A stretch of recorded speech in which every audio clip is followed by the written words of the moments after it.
Did you know that there are some basic everyday habits that are making your ADHD symptoms even worse? I'm going to share out 3 possible areas that you could start working on right away that can start to transform your ADHD symptoms. I'm Dr. Murphy, David Murphy, ADHD coach and executive function coach. I've been working for over 20 years as a special education teacher coach, working with students and adults with ADHD. These topics always come up. Topic number 1.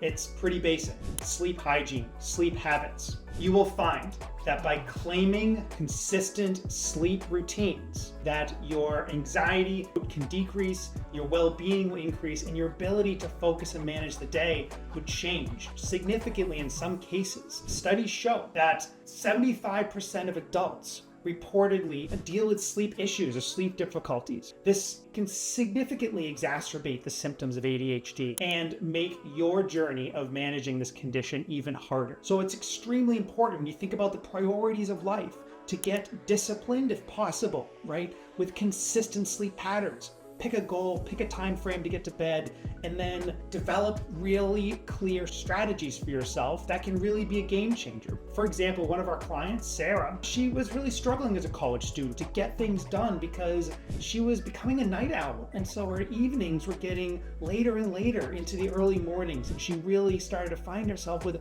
kind of an opposite sleep schedule that would be productive as a student. And it was significantly exacerbating her academic performance, primarily because of her ADHD. So we started to really help her develop strategies and tools and routines and schedules that allowed her to become more consistent by anchoring her attention during the day. This significantly improved how she was able to shift from being kind of in a chaotic time management process to something more consistent, where she decided by 11 o'clock she wanted lights out, and she had to really work backwards from there to say, okay, what do I need to do into developing tools and strategies?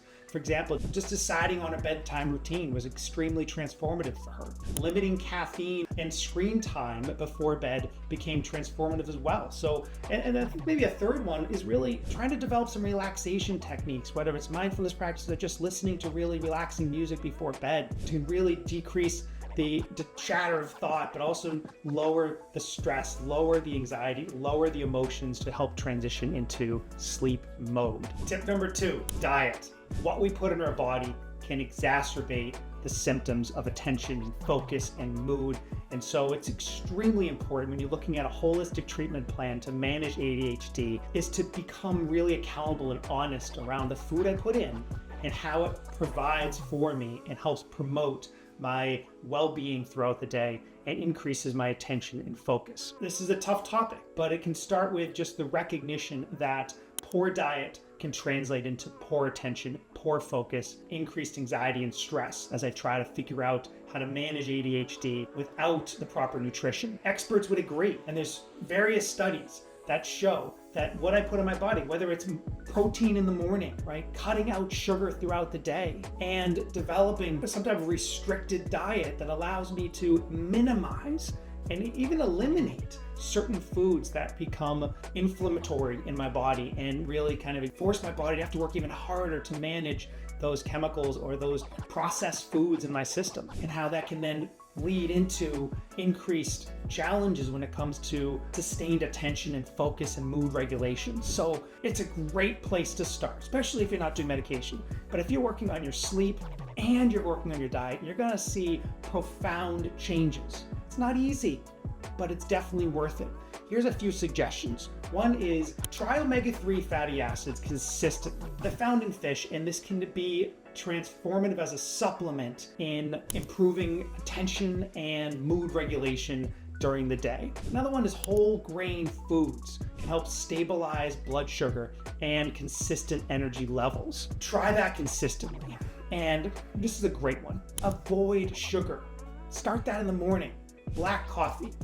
Lots of water. Try to see how long I can go during the day without sugar. You'll start to see how it helps. Your mood starts to stabilize, your attention starts to stabilize, and your well-being starts to stabilize because you're not having these sugar spikes and highs and lows. Give it a try. It will help. Habit number 3, disorganization. Struggles with organizational systems, time management systems, planning systems can derail productivity and derail emotional well-being.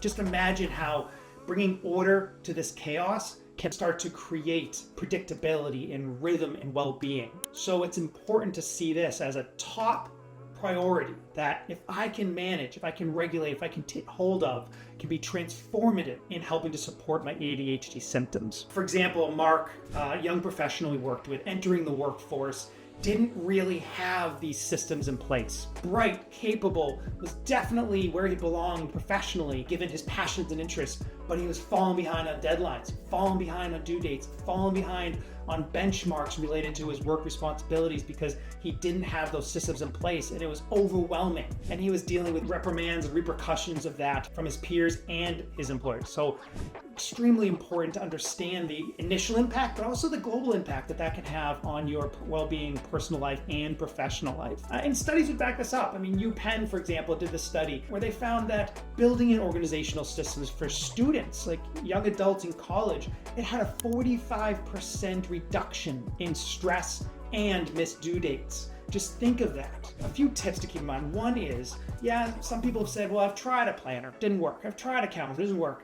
That's not true.